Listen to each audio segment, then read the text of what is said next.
Hello students, कैसे हो आप सब। आई होप आप सभी अच्छे होंगे।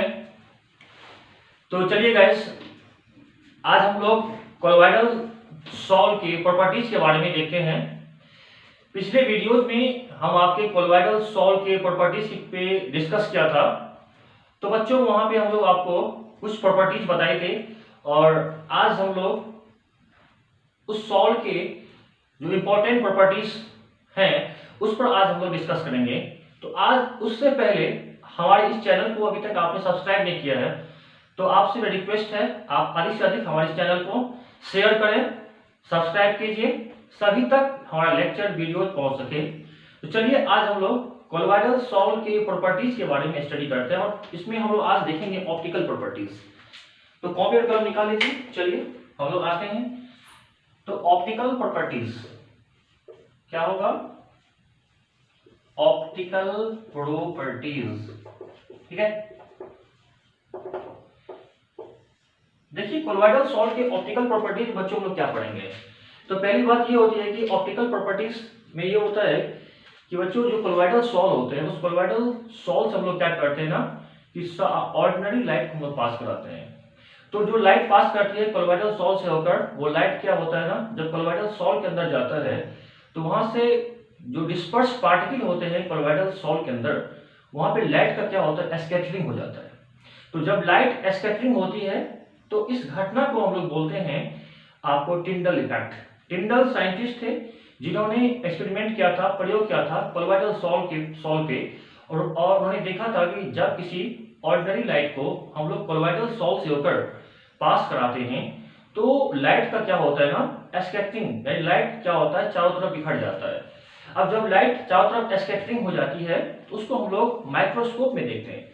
तो माइक्रोस्कोप में देखने पर वहां पे पहचान हो जाती है कि ये लाइट का क्या हुआ, वहां पे स्कैटरिंग हुआ। तो चलिए आज हम लोग देखते हैं ऑप्टिकल प्रॉपर्टीज। बच्चों हम लोग पढ़ेंगे टिंडल, क्या पढ़ेंगे? हाँ, टिंडल इफेक्ट। नोट करें, काफी इंपॉर्टेंट है, कितने बार इस एग्जाम्स में आते हैं। टिंडल इफेक्ट होता क्या है और टिंडल इफेक्ट वो आपका क्या है। तो बच्चों ऑप्टिकल प्रॉपर्टीज में ये आपको आते हैं टिंडल इफेक्ट्स। तो बच्चों इसको हम देखेंगे कि टिंडल इफेक्ट्स के लिए बच्चों बात करेंगे। मेरे पास यहाँ पे कोलोइडल सॉल्व है, ठीक है। अब देखेंगे इसमें अगर हम लोग कोलोइडल सॉल्व लेते हैं, ठीक है, कोलोइडल सॉल्व तैयार किया। अब यहाँ पे देखते हैं हम लोग, यहाँ पे लाइट सोर्स है। क्या है? यहाँ पे लाइट सोर्स है, माना कि यहाँ से प्रकाश जा रही है, ठीक है, प्रकाश आती है। अब बच्चों लोग देखते हैं यहाँ पे, सपोज कि मैंने यहाँ पे सोर्स रखा, ये क्या है, यहाँ पे लाइट का सोर्स है। क्या है? हाँ, यहाँ पे लाइट है, लाइट सोर्स आ रहा है, ठीक है, प्रकाश है। अब यहाँ पे बच्चों मैंने यहाँ पे लेंस डाल दिया। क्या डाल दिया? यहाँ पे लेंस डालते हैं। अब देखिए यहाँ होता क्या है,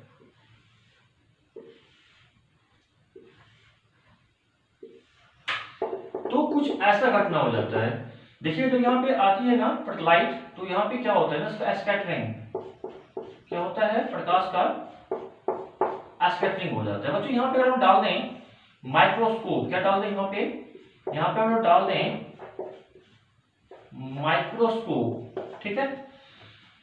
तो कहने का ये हुआ कि जो यहाँ पे आपका इसके अंदर जो हम लोग क्या लेते हैं, कोलोइडल, क्या है यहाँ पे, कोलोइडल सॉल्व है, ठीक।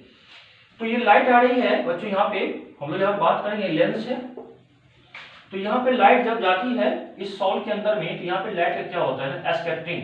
ये स्कैटरिंग हम लोग कैसे पहचानते हैं? तो यहाँ पे हम लोग क्या लगाते हैं, माइक्रोस्कोप। ये माइक्रोस्कोप से क्या होती है ना, स्कैटरिंग का पता चलता है। जिस पार्टिकल से अगर लाइट बिखर जाता है और ऑल डायरेक्शंस में, यहाँ पे माइक्रोस्कोप के द्वारा पता आपको चल जाता है। तो देखिए यहाँ पे इसको हम लोग कैसे लिखेंगे, scattering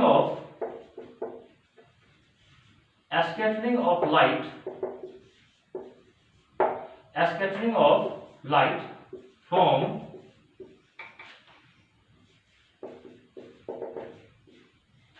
colloidal solve in all direction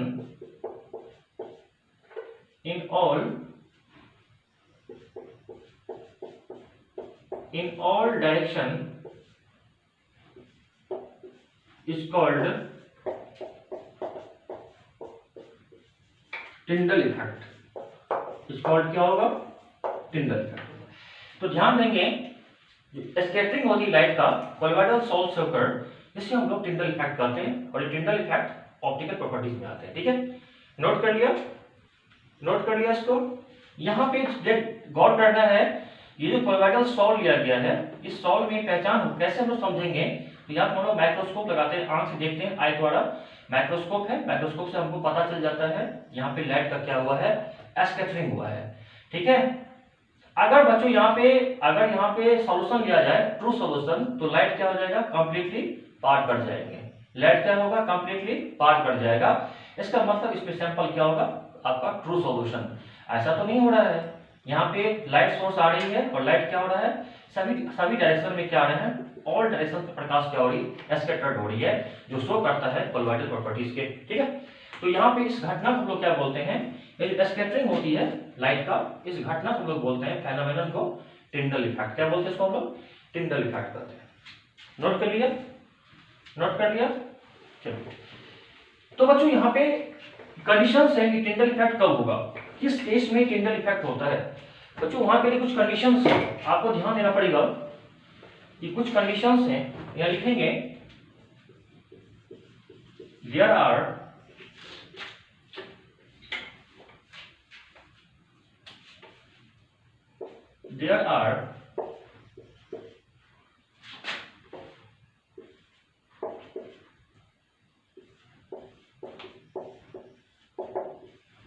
following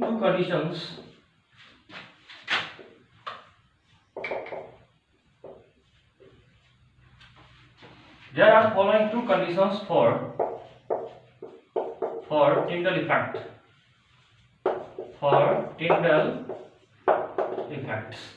तो बच्चों यहाँ पर देखेंगे कि टिंडल इफेक्ट कब होगा, यानी स्कैटरिंग जो होगी लाइट का, वो स्कैटरिंग कब होगा। तो इसके लिए कंडीशंस है, पहला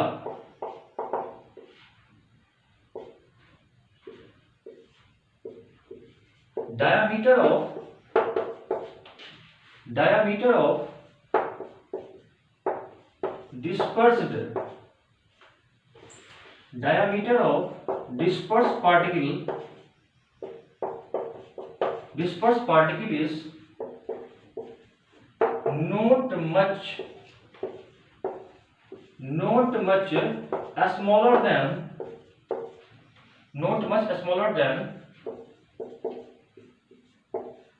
wavelength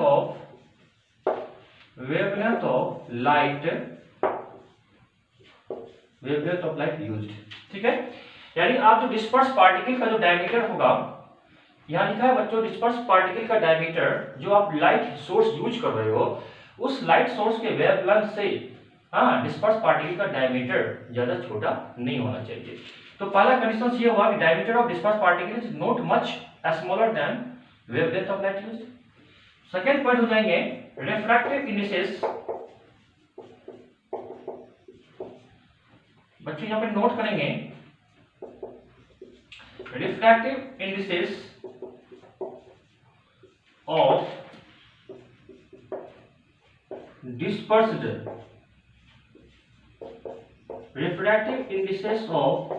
dispersed particle and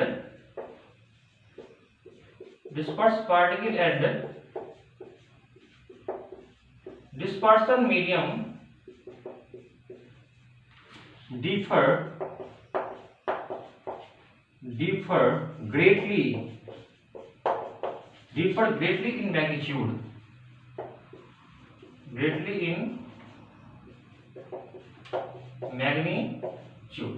तो यहाँ पे जो सेकेंड पॉइंट्स है, जो बच्चों डिस्पर्स पार्टिकल और डिस्पर्सन मीडियम का जो रिफ्रैक्टिव इंडिसेस होगा बच्चों, उसमें ज्यादा डिफर होना चाहिए। दोनों में क्या होगा, जब ज्यादा का डिफर होगा डिस्पर्स पार्टिकल और डिस्पर्सन मीडियम के बीच का जो रिफ्रैक्टिव इंडिसेस है, उसमें ज्यादा का डिफरेंस आएगा, तो क्या होगा, टिंडल इफेक्ट मुझे शो होगा, आप उसको देख पाओगे।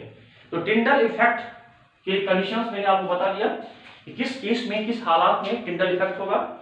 पहली बात, जो डिस्पर्स पार्टिकल है उसका डायमीटर वेवलेंथ ऑफ लाइट से ज्यादा स्मॉल नहीं होना चाहिए। और दूसरा पॉइंट है, डिस्पर्स पार्टिकल और डिस्पर्सन मीडियम का जो रिफ्रैक्टिव इंडिसेस है, रिफ्रैक्टिव इंडिसेस में क्या होगा, डिफर करेगा ज्यादा, दोनों में क्या हो जाएंगे, डिफरेंस आएंगे, ग्रेटली डिफर करेगा मैग्नीट्यूड में, तो उस केस में हमारा टिंडल इफेक्ट होगा।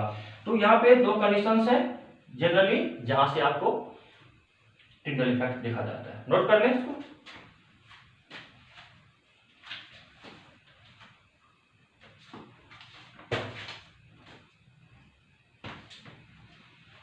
नोट कर लिया, नोट कर लिया, चलिए।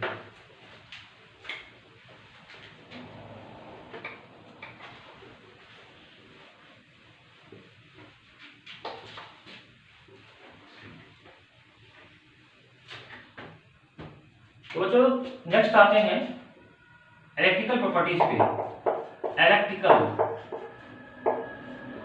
इलेक्ट्रिकल प्रॉपर्टीज, इलेक्ट्रिकल प्रॉपर्टीज, यही भी इंपॉर्टेंट्स है। इलेक्ट्रिकल प्रॉपर्टीज भी काफी अच्छे इंपॉर्टेंट पॉइंट्स हैं। आप याद रखेंगे कि कोलॉइडल सॉल्व के बहुत ही बेहतरीन टॉपिक है ये इलेक्ट्रिकल प्रॉपर्टीज, और इससे कितने बार एग्जाम में क्वेश्चन आ चुके हैं, चाहे वो नीट के एग्जाम्स हो, चाहे वो जेईई के एग्जाम्स में भी आते हैं मेन में, या फिर हमारे जो बोर्ड्स के एग्जाम्स होते हैं अक्सर यहाँ से क्वेश्चन आता है। तो बच्चों आपको देखना पड़ेगा कि इलेक्ट्रिकल प्रॉपर्टीज में कहने का ये होता है कि अगर कोलॉइडल सॉल्व है तो कोलॉइडल सॉल्व के अंदर जो डिस्पर्स पार्टिकल और डिस्पर्सन मीडियम होते हैं वो चार्ज होते हैं, यानी उस पर चार्ज कैरी होता है, या तो उस पर पॉजिटिव चार्ज होगा या तो उस पर क्या होगा, निगेटिव चार्ज होगा। अब देखिए अगर कोलॉइडल सॉल्व के अंदर डिस्पर्स पार्टिकल पर अगर पॉजिटिव चार्ज है तो मीडियम क्या होगा, निगेटिव चार्ज होगा, या ओवरऑल फिर अगर डिस्पर्स पार्टिकल अगर निगेटिव चार्ज है तो मीडियम क्या हो जाएगा, पॉजिटिव चार्ज हो जाएगा। और दोनों चार्ज कंप्लीटली ओवरऑल सॉल्व को आपको न्यूट्रल कर देंगे, न्यूट्रल, यानी कि कोलॉइडल सॉल्व होंगे वो एक्चुअली में होते न्यूट्रल। इस पॉइंट को ध्यान रखना है कि जो हमारा कोलॉइडल सॉल्व होता है वो न्यूट्रल होता है, और कब होगा न्यूट्रल, जब पॉजिटिव चार्ज डिस्पर्स पार्टिकल का और डिस्पर्सन मीडियम के जो चार्ज होते हैं वो दोनों क्या होते हैं ना, आपस में उसको न्यूट्रल कर देते हैं। डिपेंड करता है कि भाई डिस्पर्स पार्टिकल पे कौन चार्ज है, अगर डिस्पर्स पार्टिकल पॉजिटिव होगा तो मीडियम नेगेटिव हो जाएंगे, अगर मीडियम पे नेगेटिव चार्ज है तो डिस्पर्स पार्टिकल पॉजिटिव हो जाएगा। तो इस हिसाब से क्या होता है आपको ध्यान देना पड़ेगा। लिखेंगे colloidal solve carry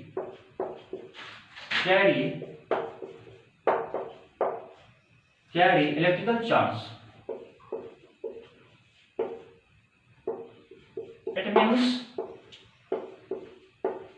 It means colloidal particle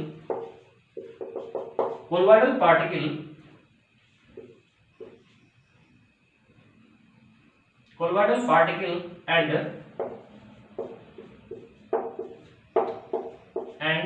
dispersion medium both carry opposite charge, क्या होगा, अपोजिट होगा, both carry opposite charge कर सकते हैं, and gives solve neutral, क्या होगा, न्यूट्रल, और सॉल्व को न्यूट्रल प्रोवाइड कर, यानी कि सॉल्यूशन हमारा ओवरऑल याद रखेंगे। जो कोलॉइडल सॉल्व होते हैं वो कोलॉइडल सॉल्व क्या होगा, ओवरऑल क्या होगा बच्चों, अगर माना कि सपोज दैट ये आपका कोलॉइडल सॉल्व है, क्या है, कोलॉइडल सॉल्व है, तो इस पे चार्ज माना कि इस पे प्लस चार्ज है, ठीक है, प्लस चार्ज है, तो इसके अंदर जो मीडियम होंगे, वो मीडियम सब क्या हो जाएगा, हाँ ध्यान रखेंगे मीडियम क्या हो जाएगा इसके में। तो अगर कोलॉइडल सॉल्व पे अगर पॉजिटिव चार्ज है तो मीडियम पे क्या हो जाएगा, चारों तरफ नेगेटिव चार्ज हो जाएगा, और ये ओवरऑल पॉजिटिव और नेगेटिव चार्ज मिलकर सॉल्व को कंप्लीट क्या आपको प्रोवाइड कर देगा, न्यूट्रल। याद रखेंगे इसको, क्या प्रोवाइड कर देगा इसको, ओवरऑल क्या हो जाएगा, कोलॉइडल सॉल्व न्यूट्रल हो जाएंगे। एग्जाम्स में कितने और क्वेश्चंस आते हैं, कोलॉइडल सॉल्व कैसा होता है, तो न्यूट्रल होता है, क्योंकि इसके अंदर जो disperse particle, disperse phase, dispersion medium both carry opposite charge, depend करता है डिस्पर्स फेज पे कौन चार्ज है, अगर पॉजिटिव होगा तो मीडियम निगेटिव, अगर डिस्पर्स फेज पे अगर नेगेटिव चार्ज है तो मीडियम पे क्या होगा, आपका पॉजिटिव चार्ज होगा, और ओवरऑल मिलकर सॉल्व को क्या देगा, न्यूट्रलिटी प्रोवाइड करेगा, उदासीन हो जाएगा सॉल्ट हमारा। ठीक है, नोट कर लिया, नोट कर लिया, नोट कर लिया। अब बच्चों ध्यान देंगे ये चार्ज कैसे होते हैं क्रिएट। कोलोइडल सॉल्ट जो होते हैं वो चार्ज कैसे करते हैं, चार्ज की हम लोग पता कैसे करेंगे, ओरिजिन कैसे होगा। ठीक है, तो बच्चों यहाँ पे नोट करेंगे ओरिजिन ऑफ चार्ज, कैसे पता करेंगे चार्ज का। कोलोइडल सॉल्ट पे चार्ज है, ये चार्ज की पता मुझे कैसे लगेगा, उसको बोलते हैं origin of charge. Origin of, sorry यहाँ पे क्या हो जाएगा, ओरिजिन ऑफ चार्ज। तो अब कोलोइडल सॉल्ट चार्ज कैरी करते हैं, ये पता मुझे कैसे लगेगा। देखिए बच्चों, अगर हम लोग बात करेंगे, अगर मेरे पास सोडियम नाइट्रेट प्लस AgI, क्या है बच्चों मेरे पास, ठीक है, AgI है। ठीक है, सपोज इसको ऐसे लेते हैं, अगर सिल्वर नाइट्रेट है प्लस में लेते हैं बच्चों NaI, सोडियम आयोडाइड। अब इसकी मात्रा एक्सेस, इसकी मात्रा क्या है, एक्सेस है। अब देखिए ये अभी कोलोइडल रेंज में नहीं है, ये जो अभी आपका रिएक्टेंट है कोलोइडल सॉल्ट के रेंज में नहीं है, जो कोलोइड्स का रेंज होता है उस रेंज का नहीं है। तो यहाँ पे क्या बनेगा, देखिए यहाँ पे आयन का एक्सचेंज होगा, क्या बनेगा, AgI देगा, ये आयन को आदान प्रदान होगा, सिल्वर है, यहाँ पे आयोडीन को लेगा तो क्या बनेगा, AgI देगा। Very good. अच्छा AgI बनेगा, उसके बाद क्या बचेगा बताओ, यहाँ क्या बच जाएंगे प्लस, अच्छा आयोडीन तो बना गया ना, यहाँ आयोडीन तो बन गया। अब बताइए यहाँ पे क्या सब बच जाएंगे, एक तो बचेंगे प्लस सोडियम आयन बचेंगे, प्लस में क्या बच जाएंगे, नाइट्रेट आयन बचेंगे और आयोडाइड आयन बचेंगे। तो यहाँ पे एक्सेस है, काफी मात्रा में है, ज्यादा मात्रा में सोडियम आयोडाइड है, तो इसी कुछ मात्रा अमाउंट तो बच जाएगी आयोडीन का। सिल्वर आयोडाइड तो बन गया, AgI इसको डिस्प्लेस किया सोडियम को AgI बना दिया, और आयोडीन की कुछ मात्रा, आयोडाइड आयन की कुछ मात्रा बच जाएगी क्योंकि ये ज्यादा मात्रा में है। ठीक है, और सोडियम आयन बच जाएंगे, और यहाँ पे क्या होगा आपका बच्चों नाइट्रेट आयन बच जाएंगे। अब देखिए ये हुआ कोलोइडल सॉल्ट, ये क्या हुआ, ध्यान देंगे AgI। अब देखिए हमें गौर कीजिए, समझ में आ रही है, AgI जो बन गया बच्चों ये सॉल्ट। अब ये कोलोइडल ये जो आपको तैयार हुआ, ये कौन सा, इसको हम देखेंगे, इसको ये जो कोलोइडल सॉल्ट है इसमें से कोई कॉमन आयन को सेलेक्ट करेगा। अब ये AgI जो कोलोइडल सॉल्ट बन गया, ये अपने सतह पर, ये अपने सरफेस पे कॉमन आयन को, इसमें से कोई भी कॉमन आयन को एब्जॉर्ब करेगा। अब बताओ इसका कॉमन आयन इसमें क्या हो जाएगा, AgI है, AgI कोलोइडल सॉल्ट में, इसमें अगर हम लोग इसमें कॉमन आयन की बात करें तो यहाँ पे आयोडीन कॉमन है, तो ये क्या हो जाते हैं ना, अपने कॉमन आयन को अपने सरफेस पे एब्जॉर्ब करता है। तो यहाँ पे बताओ क्या हो जाएगा, हाँ बताओ, आयोडीन हो जाएंगे, आयोडीन, ठीक है। तो ये सारे के सारे क्या हो जाएंगे, निगेटिव आयोडाइड हो जाएंगे ना, सरफेस पे एब्जॉर्ब हो जाएंगे। और ये क्या हो जाएगा, ओवरऑल क्या हो जाएगा, ये सॉल्ट, ये जो आपको नेगेटिव चार्ज क्या हो जाएगा, अब ये नेगेटिव चार्ज हो गया, क्योंकि ये जो हमारा पार्टिकल, जो हमारा सॉल्ट है AgI कोलोइडल सॉल्ट, ये कॉमन आयन को एब्जॉर्ब किया। इसका कॉमन आयन क्या होगा, ना तो ये होगा ना तो ये होगा, तो यहाँ तो सोडियम भी नहीं है, इसमें नाइट्रेट भी नहीं है, आयोडाइड है, तो ये क्या करेगा, याद रखना इसमें कि कॉमन आयन को भी अपने सतह पे एब्जॉर्ब करते हैं कोलोइडल सॉल्ट। तो कॉमन आयन को एब्जॉर्ब कर लिया, अब सारे के सारे आयोडाइड तो आ गए सतह पे, सरफेस पे। अब ये सॉल्ट पे चार्ज क्या होगा, तो नेगेटिव चार्ज को एब्जॉर्ब किया है, तो ये पूरे क्या हो जाएंगे, सॉल्ट हमारा नेगेटिव चार्ज हो जाएंगे, क्योंकि इन्होंने आयोडाइड को लिया है सरफेस पे, तो ये ओवरऑल क्या हो गया, नेगेटिव चार्ज। अब देखिए, अब ये नेगेटिव चार्ज हो गया, तो ये अपने ऊपर किस प्रकार के लेंगे, अब देखो ये चार्ज को बैलेंस करने के लिए अब क्या होगा, मीडियम, देखो यहाँ पे नेगेटिव चार्ज है, तो इसमें से क्या किसको आपको करेगा अट्रैक्ट, पॉजिटिव चार्ज को। अब यहाँ पे पॉजिटिव चार्ज क्या है, सोडियम आयन है, तो यहाँ पे क्या हो जाएगा, प्लस प्लस। बच्चों यहाँ ध्यान देंगे, हाँ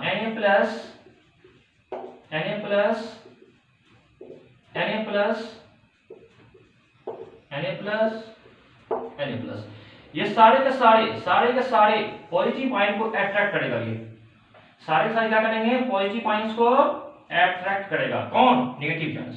ठीक है, अब ये बता दो ये सारे नेगेटिव जितने भी चार्ज हैं इसके ऊपर चारों तरफ क्या हो गया, ये पॉजिटिव आयंस को अपनी तरफ अट्रैक्ट कर लिया। आप देखिए एक तो ये बन गया लेयर, आप गौर करो इस पर, एक तो ये हो गया, इसके ऊपर क्या बन गया बच्चों, एक बन गया, किसका बन गया? सोडियम का बन गया। देखो इस पर अब इस कारण से क्या होता है ना, यहाँ पे देखिए नेगेटिव चार्ज है चारों तरफ सरफेस पे, इसके बगल में क्या हो जाएगा, पॉजिटिव चार्ज हो गया चारों तरफ अट्रैक्ट किया, क्योंकि नेगेटिव चार्ज क्या करेगा, प्लस चार्ज को खींचेगा, तो पॉजिटिव चार्ज को अट्रैक्ट किया।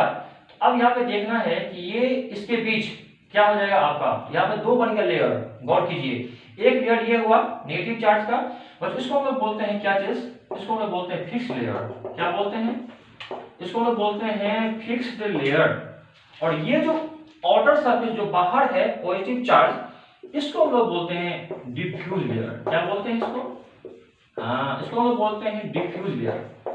डिफ्यूज कौन होगा? जो आउटर है, जो सबसे बाहर है, वो आयंस वो डिफ्यूज होगा, यानी वो चारों तरफ मूव कर रहा है, वो आपको आयंस चारों ओर क्या कर रहे हैं, मूव कर रहे हैं, इसको हम लोग बोलते हैं डिफ्यूज लेयर और डिफ्यूज आयंस कर सकते हैं। और जो आपके कोलॉइडल सॉल्ट की सतह पे सरफेस पे आके एब्जॉर्ब हो जाता है, ये इसको हम लोग बोलते हैं फिक्स्ड लेयर। क्या बोलते हैं इसको? इसको बोलते हैं हम लोग फिक्स्ड लेयर। आई बात समझ में? अब ये जो डबल लेयर बन गया, एक लेयर यहां से एक लेयर यहां से, इस डबल लेयर को हम लोग बोलते हैं, डबल लेयर जो बन जाता है इसको हम लोग हेल्महोल्ट्ज डबल लेयर। क्या बोलते हैं इसको? याद रखेंगे, इसको याद रखिएगा, ये जो डबल लेयर बन जाता है, एक फिक्स लेयर और एक डिफ्यूज लेयर, ये दोनों के बीच जो डबल लेयर है बच्चों, इसको हम लोग बोलते हैं क्या चीज, याद रखना, इसको हम लोग क्या बोलते हैं,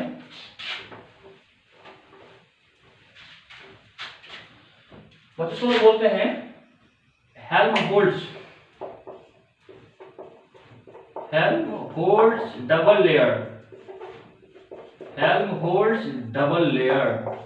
ये कौन सा हो जाएगा? ये एक वाला पहला लेयर और ये दूसरा लेयर, इन दोनों को हम लोग बोलते हैं हेल्महोल्ट्ज डबल लेयर। अब देखिए आपने पढ़ा होगा, ये नेगेटिव चार्ज है चारों तरफ, इसके बाहर है डिफ्यूज लेयर पॉजिटिव चार्ज, तो इसके बीच क्या हो जाता है ना कि पोटेंशियल, आपने पढ़ा होगा कैपेसिटर में होता क्या है कि अगर माना कि कैपेसिटर का अगर ये सब प्लस चार्ज पॉजिटिव चार्ज है, तो ये क्या करेगा ना, सारे नेगेटिव चार्ज को के बीच क्या होता है ना, पोटेंशियल डिफरेंस उत्पन्न हो जाता है, पोटेंशियल होता है उत्पन्न क्रिएट। अब देखिएगा कि अगर यहाँ पे सारा नेगेटिव चार्ज है और इसके चारों तरफ पॉजिटिव चार्ज बनेगा, इसके बीच क्या हो जाएगा ना, आपको इलेक्ट्रोपोटेंशियल हो जाएंगे क्रिएट, जिसको हम बोलते हैं आपको जीटा पोटेंशियल। क्या बोलते हैं? जीटा। याद रखना कि पोटेंशियल यानी कि ये फिक्स लेयर और ये हुआ डिफ्यूज, डिफ्यूज को हुआ आउटर, तो डिफ्यूज लेयर और फिक्स लेयर के बीच जितना पोटेंशियल क्रिएट होता है उसको हम बोलते हैं जेटा। क्या बोलते हैं? यहाँ पे बच्चों बात करेंगे, यहाँ पर बच्चों क्या बात करेंगे, जेटा पोटेंशियल का। देखते हैं हम लोग,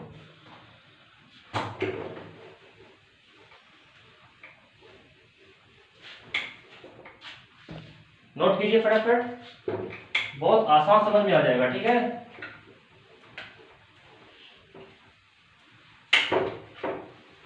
चलिए, तो यहां पर बच्चों लिखेंगे जेटा, जेटा पोटेंशियल, जेटा पोटेंशियल।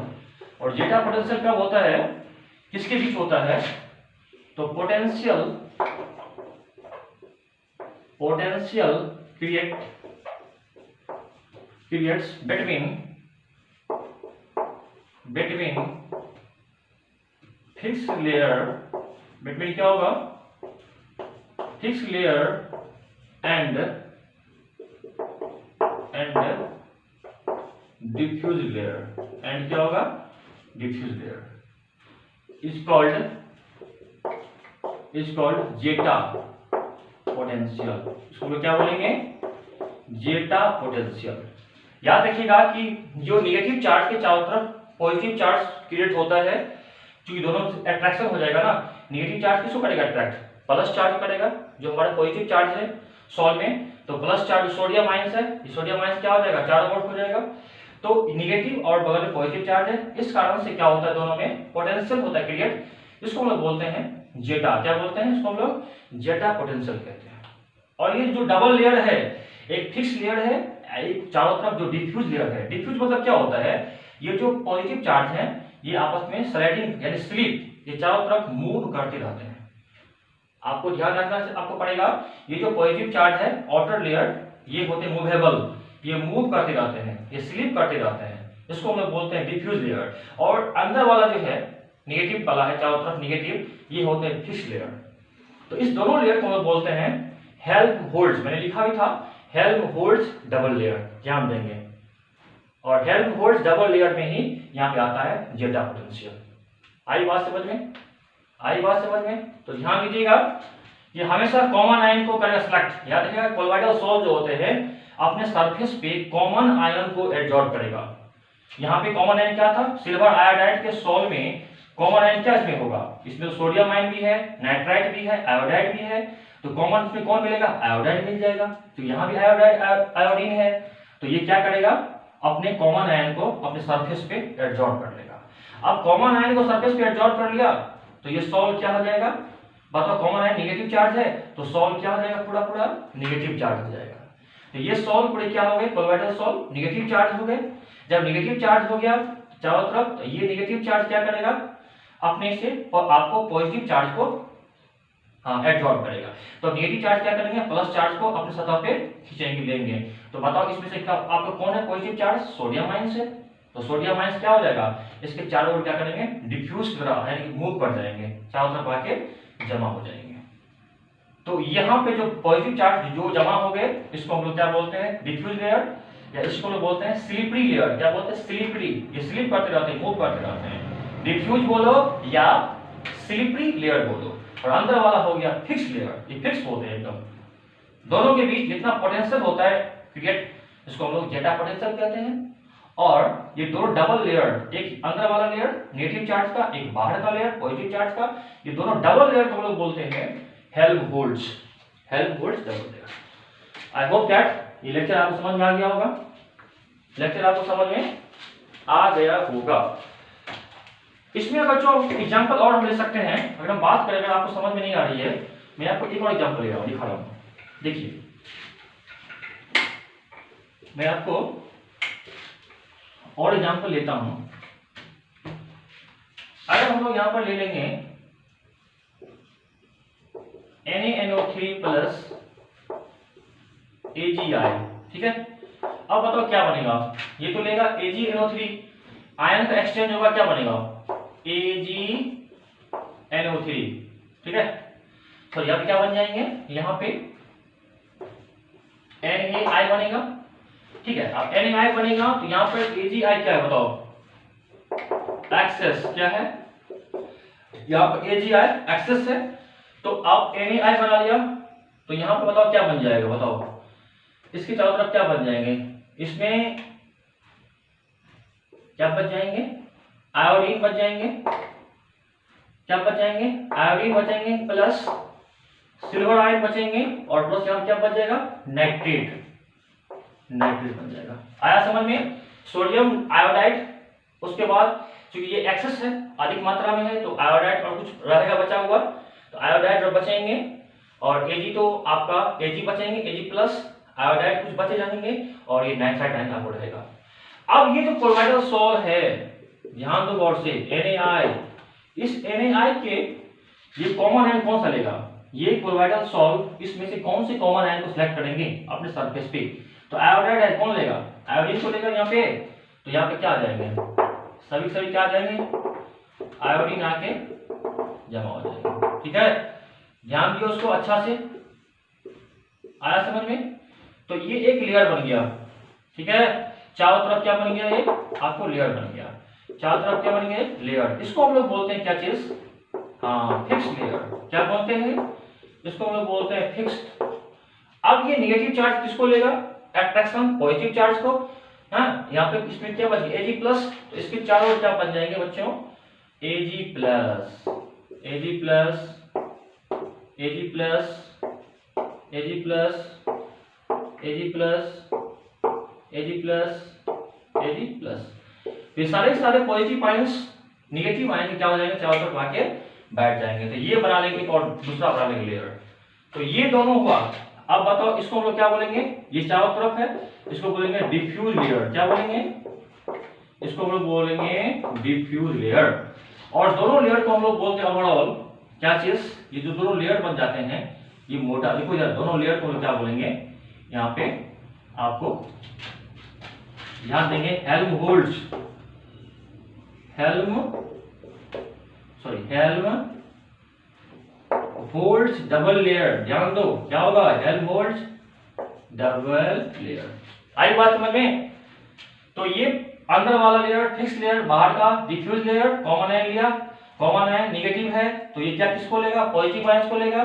पॉजिटिव आयंस और निगेटिव आयंस दो लेयर बन जाएंगे, अंदर वाला फिक्स बाहर वाला डिफ्यूज, दोनों को लेयर को बोलेंगे हेल्महोल्ट्ज डबल लेयर। अब इस दोनों के बीच कितना पोटेंशियल बनेगा, निगेटिव है पॉजिटिव बाहर है, इस दोनों लेयर के बीच जितना पोटेंशियल बनेगा उसको हम लोग बोलते हैं क्या चीज, ये वाला लेयर और ये वाला, इसको हम लोग क्या बोलेंगे ओवरऑल, इसको हम लोग बोलेंगे जेटा, इसको हम लोग बोलेंगे जेटा पोटेंशियल। आई बात समझ में, क्या बोलेंगे इसको हम लोग, जेटा पोटेंशियल। आई होप समझ में आ गया होगा अच्छा से, ठीक है। तो चलिए स्टूडेंट हम लोग फिर मिलते हैं आपसे नेक्स्ट वीडियो में, आपसे फिर मिलेंगे, तब तक के लिए आप अच्छे से तैयारी करें, ठीक है, और बढ़िया से अच्छे से रहें। और मैं नेक्स्ट वीडियोज में फिर आपसे मिलता हूं। आपसे मेरा बस एक ही रिक्वेस्ट है, अधिक से अधिक हमारे इस लेक्चर को, वीडियोज को सब्सक्राइब करें, शेयर करें, सबों तक हमारा लेक्चर वीडियोज पहुंच सके। और मैं आप इससे मैं ज्यादा क्या बोलूं, और फिर नेक्स्ट वीडियोज में आपको बताऊंगा, नेक्स्ट लेक्चर में आऊंगा, तब तक के लिए okay, thank you, bye bye, love you.